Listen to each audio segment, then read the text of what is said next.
చలికాలంలో జలుబు, దగ్గు, గొంతు నొప్పి సాధారణం.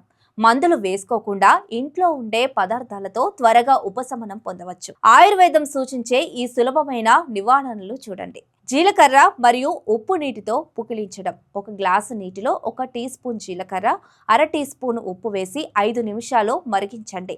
చల్లారాక ఆ నీటితో రోజుకు 3 నుంచి 4 సార్లు పులకరించండి. గొంతు ఇన్ఫెక్షన్, నొప్పి తగ్గుతుంది.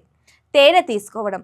తేనెలో యాంటీ బ్యాక్టీరియల్ గుణాలు ఉంటాయి. రోజుకు 2 నుండి 3 సార్లు 1 టీ స్పూన్ తేనె తినండి, లేదా దాల్చిన చెక్క పొడితో కలిపి తీసుకోండి. గొంతు మంట, దగ్గు త్వరగా తగ్గి రోగ నిరోధక శక్తి పెరుగుతుంది. తులసి కషాయం. తులసి ఆకులు కడిగి నీటిలో మరిగించి కషాయం తయారు చేయండి. రోజుకు 2 సార్లు తాగండి. తీవ్రమైన గొంతు నొప్పి, శరీర నొప్పులు, ఇన్ఫెక్షన్లు తగ్గుతాయి. రోగ నిరోధకత కూడా బూస్ట్ అవుతుంది.